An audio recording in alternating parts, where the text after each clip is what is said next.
जैसा कि हमने पिछले पार्ट में देखा था, सीतुये और रे के बीच एक चैलेंज लग जाता है, जिसमें फर्स्ट स्ट्राइक करते हुए सीतुये रे पर बहुत ही पावरफुल अटैक कर देता है, जिसे देखकर सभी डर जाते हैं। अब आगे, जिसे देखकर रे ancestral dragon tyrant body protector technique का यूज करते हुए अपने चारों ओर एक शील्ड क्रिएट कर लेता है, जिससे टकराते ही सीतुये का अटैक डिस्ट्रॉय हो जाता है।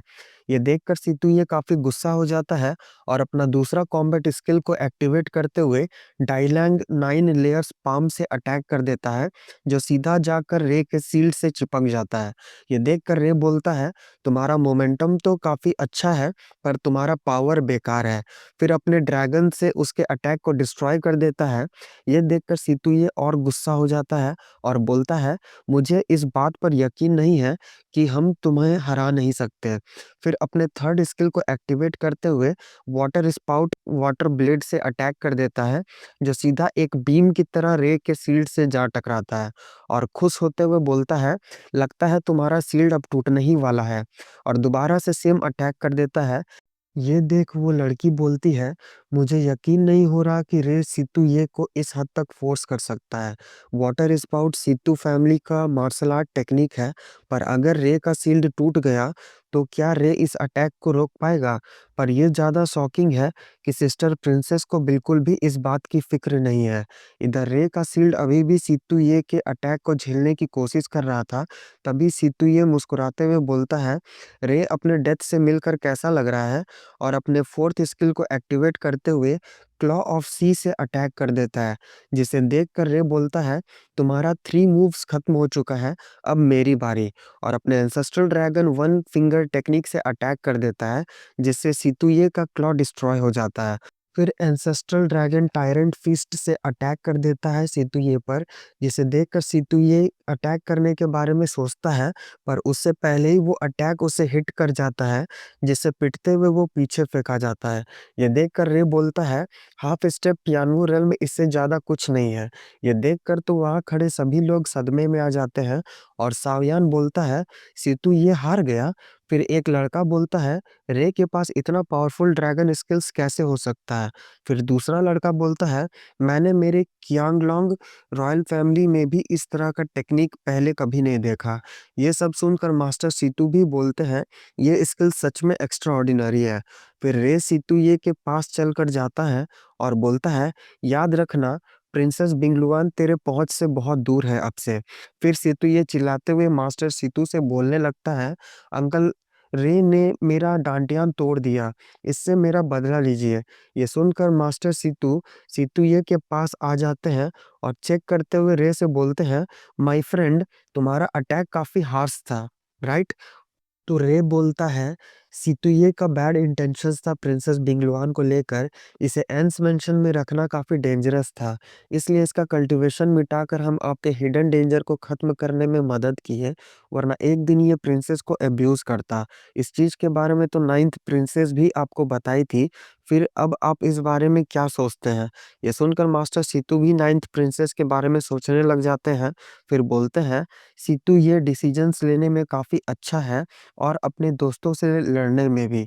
तो अब जब ये हार चुका है, तो ये डिज़र्व करता है ये होना। ये सुनकर सीतू ये भड़क जाता है और बोलता है, सेकंड अंकल।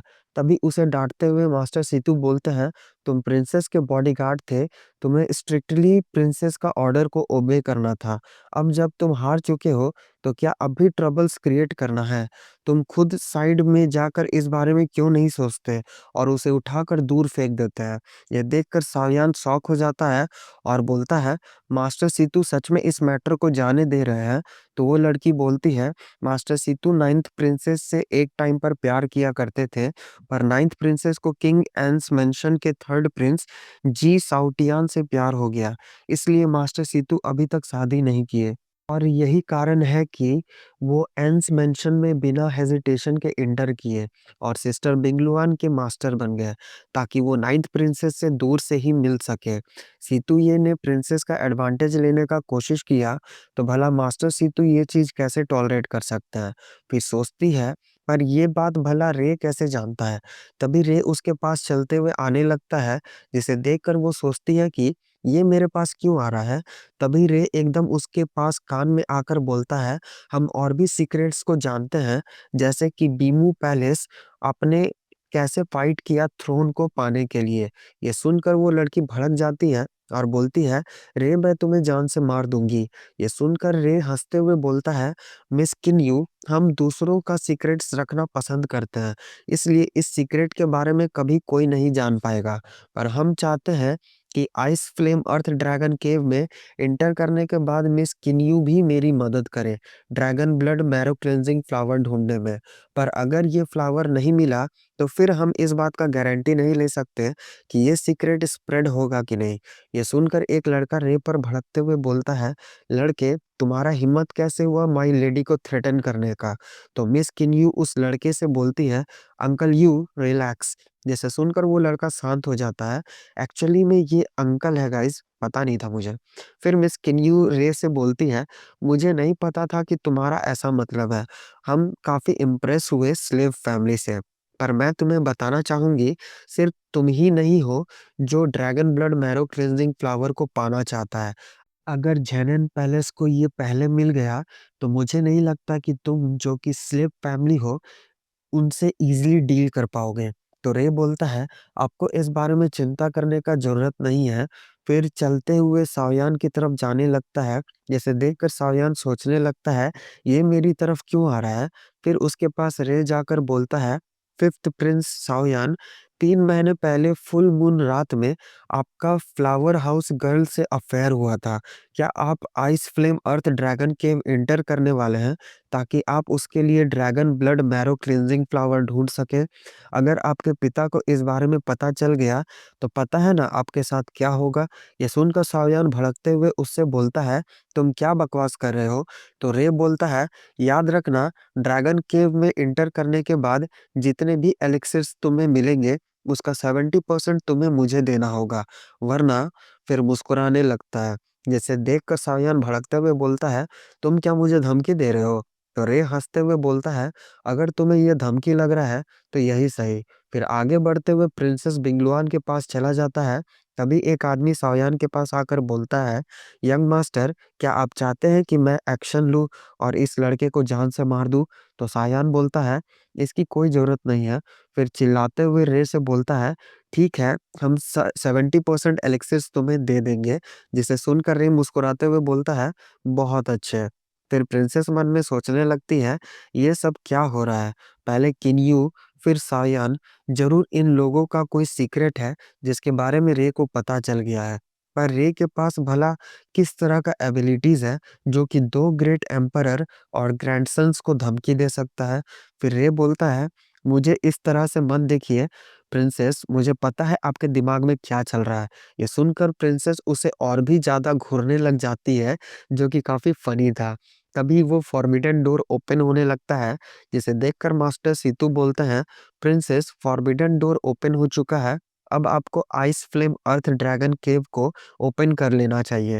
ये सुनकर बाकी सभी लोग एग्री कर जाते हैं और अपना-अपना बैज निकाल लेते हैं, जिससे एक फ़ॉर्मेशन क्रिएट हो जाता है और उसके अंदर से एक ड्रैगन निकलते हुए फ़ॉरबिडन गेट पर अटैक कर देता है, जिससे वो डोर ओपन हो जाता है। फिर प्रिंसेस पहले उसमें जंप करती है, फिर रे ऐसे ही एक-एक करके सभी उसमें जंप करके एंटर कर जाते हैं। जिसे देखकर मास्टर सीतू बोलते हैं, अगर प्रिंसेस को dragon blood marrow cleansing flower मिल जाए, तो 9th प्रिंसेस को और परेशान होना नहीं पड़ेगा। फिर उस केव के अंदर सबसे पहले रे पहुँचता है, जो उतरते ही बोलता है, ये कितना बड़ा केव है, बिल्कुल एक पैराडाइज़ की तरह, और ठंड से काँपने लग जाता है। तभी प्रिंसेस भी उसके पीछे पहुँच जाती है और बोलती है, क्या यही है आइस फ्लेम अर्थ ड्रैगन केव? तभी सायान भी आ जाता है और बोलता है, ये कितने सारे एलिक्सिर्स हैं। फिर किन्यू भी आ जाती है और बोलती है, यहाँ पर ड्रैगन स्पिरिट कितना स्ट्रॉन्ग है। हम यहाँ पर ज़रूर लिंगवू के 9th लेवल पर ब्रेक थ्रू कर लेंगे। तभी उसका नज़र एक ड्रैगन आइस फ्लावर पर जाता है, जिसे देखकर वो खुश हो जाती है और अपनी हेल्पर से बोलती है, "युन, जाकर उस फ्लावर को मेरे लिए लेकर आओ।" जिसे सुनकर वो एग्री हो जाती है और उस फ्लावर को लेने के लिए चली जाती है। जिसे देखकर प्रिंसेस भी सोचती है, अगर ये ड्रैगन आइस फ्लावर मुझे मिल जाए, तो इससे मुझे भी काफ़ी फ़ायदा हो सकता है। और फिर उसे लेने के लिए जाने लगती है, तभी रे उसे रोक देता है। फिर सायान अपने हेल्पर को बोलता है, "जिनफे, जाकर वो ड्रैगन आइस फ्लावर मेरे लिए लेकर आओ।" वो भी इस बात पर एग्री कर जाता है। फिर वो और युन दोनों एक साथ जंप कर जाते हैं उस फ्लावर को लेने के लिए। जिसे देखकर प्रिंसेस सैड हो जाती है और सोचती है, अब बहुत लेट हो गया। जिसे देखकर रे बोलता है कि डोंट वरी। तभी उस पानी के अंदर से एक सांप निकलकर बाहर आ जाता है, जिसे देखकर सभी लोग डर जाते हैं। फिर वो सांप उन लोगों पर अटैक कर देता है। जिसे देखकर यून अपने आइस स्वॉर्ड लोटस टेक्निक से उसके अटैक को डिस्ट्रॉय कर देती है। फिर एक और अटैक क्रिएट करते हुए उस स्नेक पर अटैक कर देती है, जो कि उस पाइथन से टकराते ही डिस्ट्रॉय हो जाता है। ये देखकर यून बोलती है, ये silver scale python half step टियान्वो रेल्म पर पहुंच चुका है। इसका स्केल भी बहुत हार्ड है, हम इसे हर्ट नहीं कर सकते। फिर अपने स्वॉर्ड से एक अटैक करती है, जिससे लगते ही पाइथन छटपटाते हुए पानी के अंदर चला जाता है।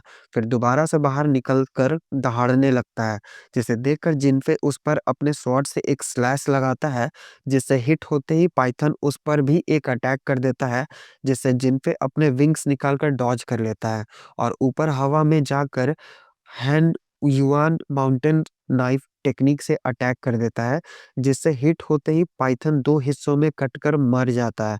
यह देखकर प्रिंसेस सोचती है, रे मुझे आगे जाने से रोक दिया। क्या रे को पहले से ही पता था कि पॉन्ड के अंदर एक ड्रैगन पाइथन है? तभी सायान आगे आते हुए एटीट्यूड से बोलता है, जिनफे को स्वॉर्ड टेक्निक बहुत ही अच्छे से समझ में आता है। ऊपर से वो टियान्वो रेल्म पर है। फिर भला हाफ स्टेप टियान्वो रेल्म का एक पाइथन इसे क्या प्रॉब्लम दे सकता है? तभी रोबोट रे से बोलती है, ऑनर, एक टियान्वो रेल्म का डीमन पाइथन डिटेक्ट हुआ है। ये सुनकर रे बहुत घबरा जाता है। तभी पानी से बहुत सारे पाइथन बाहर आने लगते हैं, जिसे देखकर रे तुरंत ही प्रिंसेस को लेकर दूर भाग जाता है और एक पाइथन तुरंत ही जिनफे पर अटैक कर देता है, जिससे जिनफे अपने स्वॉर्ड से डॉज करने का कोशिश करता है, पर हेवी अटैक होने की वजह से वो साओयान से हेल्प मांगता है, पर साओयान डर के मारे उल्टा उससे और दूर भागने लगता है। जिसे देखकर पाइथन अपने पूंछ से एक हिट मारता है, तो साओयान बैलून की तरह उड़ते हुए दूर फेंका जाता है। ये देखकर मिस केन्यू तुरंत ही अपना मार्शल स्पिरिट को अवेकन करते हुए एक क्विंग लॉन्ग सील का यूज करती है, जिससे एक एज़्योर ड्रैगन बाहर निकलता है, जो तुरंत ही अपने पूंछ से एक हिट करता है उस पाइथन पर, जिससे लगते ही दोबारा से एज़ोर ड्रैगन अपने ड्रैगन पाम टेक्निक का उस यूज़ करते हुए उस पाइथन पर अटैक कर देता है। जिसे देखकर वो पाइथन तुरंत ही अपने आइस बीम अटैक से काउंटर कर देता है, जिसे देखकर मिस किन्यू बोलती है, तो ये पाइथन एक्चुअली में मैजिकल पावर्स भी यूज़ कर सकता है। फिर रे बोलता है, क्या ये डीमन पाइथन सच में टियान्वो रेल्म का है? इधर एज़ोर ड्रैगन दोबारा से उसके पूंछ से उस पाइथन पर अटैक कर देता है, जो कि इस बार बहुत ही इंटेंस तरीके से उस पाइथन को लगता है, जिससे टकराते ही वो पानी के अंदर फेंका जाता है। फिर वो पाइथन अपना मुंडी बाहर निकालता है, जिसे देखकर प्रिंसेस चिल्लाते हुए बोलती है, "ये बिल्कुल भी अच्छा नहीं है।" वो अपने और साथी को बुला रहा है, जिसे सुनकर रे तुरंत ही अपना ड्रैगन आई का यूज़ करते हुए पानी के अंदर देखने लगता है, जहाँ उसे बहुत सारे पाइथन आते हुए दिखते हैं। जिसे देखकर किन्यू अपने मार्शल सील का यूज़ करते हुए ड्रैगन वेव टेक्निक से अटैक करती है, जिसे देखकर पाइथन एक शील्ड क्रिएट करते हुए डिफेंड करने का कोशिश करता है, पर उस अटैक को रोक नहीं पाता और बुरी तरीके से हिट होते हुए दूर फेंका जाता है। ये देखकर रे बोलता है, लगता है किन्यू का बैकग्राउंड काफ़ी अच्छा है। तो प्रिंसेस बोलती है, किन्यू किंग बीमू की डॉटर है, उसका नेचर है लोगों का जान बचाना। यहाँ तक कि मेरे पास भी ऐसा ही सेम स्पिरिट है। ये सुनकर रे सिर हिलाते हुए सोचता है, लगता है ये रिच लोगों के पास काफ़ी अच्छा ट्रम्प कार्ड है। फिर प्रिंसेस बोलती है, हम लोग अभी-अभी आइस फ्लेम अर्थ ड्रैगन केव में आए हैं और तुरंत ही टियान्वो रेल्म के मॉन्स्टर्स ने हम पर अटैक कर दिया। 100 साल बीत चुके हैं, लगता है 100 सालों में ये मॉन्स्टर्स काफ़ी स्ट्रॉन्ग हो चुके हैं, पर मुझे dragon blood marrow cleansing flower चाहिए, पर लगता है काफ़ी डिफ़िकल्ट होगा उसे पाना। तो रे बोलता है, डोंट वरी, हम आपके लिए किसी भी कीमत पर वो फ्लावर ढूँढ कर निकालेंगे। फिर किन्यू यू के पास आ जाती है, जिसे देखकर किन्यू उससे पूछती है, क्या तुम्हें चोट लगा है? तो यून बोलती है, माय लेडी ने सही समय पर मुझे बचा लिया, इसलिए कोई सीरियस इंजरी नहीं हुआ है। पर सील का 30% पावर यूज़ हो चुका है, पर पाइथन अभी भी बिल्कुल ठीक-ठाक है। अगर ऐसा ही चलता रहा, तो हमारे लिए अच्छा नहीं होगा। तभी पॉन्ड से बहुत सारे फिश निकलकर इन लोगों पर अटैक कर देते हैं, जिसे देखकर जिनफे पूछता है, फिफ्थ प्रिंस अब क्या करें हम लोग? तो साओयान चिढ़ते हुए बोलता है, पता नहीं, और कितने सारे मॉन्स्टर्स घूम रहे हैं यहाँ। जिसे सुनकर जिनफे बोलता है, ये सभी हाफ स्टेप टियानुओ रेल्म पर हैं। ये सुनकर साओयान तुरंत ही अपना वेपन निकाल कर एक स्लैश लगाता है, जिससे एक फिश टकरा कर मर जाता है। तभी जिनफे पर भी कुछ फिश अटैक करने आ जाते हैं, जिसे देखकर जिनफे तुरंत ही अपना स्वॉर्ड से अटैक करके उन्हें मार देता है। इधर किन्यू अपने सील का यूज़ करते हुए ड्रैगन टेल से पाइथन पर अटैक करती है, जिससे बचते हुए वो पाइथन पानी के अंदर घुस जाता है। फिर यून बोलती है, ये लोग जानबूझकर टाइम वेस्ट कर रहे हैं, ताकि सील का स्पिरिचुअल पावर खत्म हो जाए। ये सुनकर किन्यू भी गुस्सा हो जाती है। इधर प्रिंसेस दिंगलुआन भी तुरंत ही अपने सील निकाल लेती है और रे से बोलती है, यहाँ तो बहुत सारे मॉन्स्टर्स हैं, अगर ऐसा ही चलता रहा तो हम लोग मारे जाएँगे। जिसे सुनकर रे बोलता है, आपको मेरे रहते चिंता करने का ज़रूरत नहीं है। फिर तुरंत ही वो अपने स्पिरिचुअल वर्ल्ड के अंदर आ जाता है और रोबोट से बोलता है, तुरंत ही प्लान बनाओ और बताओ इस सिचुएशन से कैसे डील किया जाए। तो रोबोट बोलती है, इन पाइथन का स्केल काफ़ी हार्ड है, पर इन लोगों का आँख काफ़ी कमज़ोर है और ये लोग जब तक अटैक करते हैं, उनका पूरा स्पिरिचुअल पावर खत्म हो जाता है। तो आप ड्रैगन चैंट पावर का यूज़ करके इन्हें शॉक कर सकते हैं। फिर मौके का फ़ायदा उठाते हुए किन्यू और दूसरे लोग सील का यूज़ करते हुए अटैक कर सकते हैं और उन्हें जान से मार सकते हैं। ये सुनकर रे बोलता है, वेरी गुड। इसी के साथ एपिसोड खत्म। तो कल फिर मिलते हैं गाइस फुल एक्सप्लेनेशन के साथ। Bye bye. Like and comments भी कर दिया करो गाइस, मोटिवेशन मिलता है।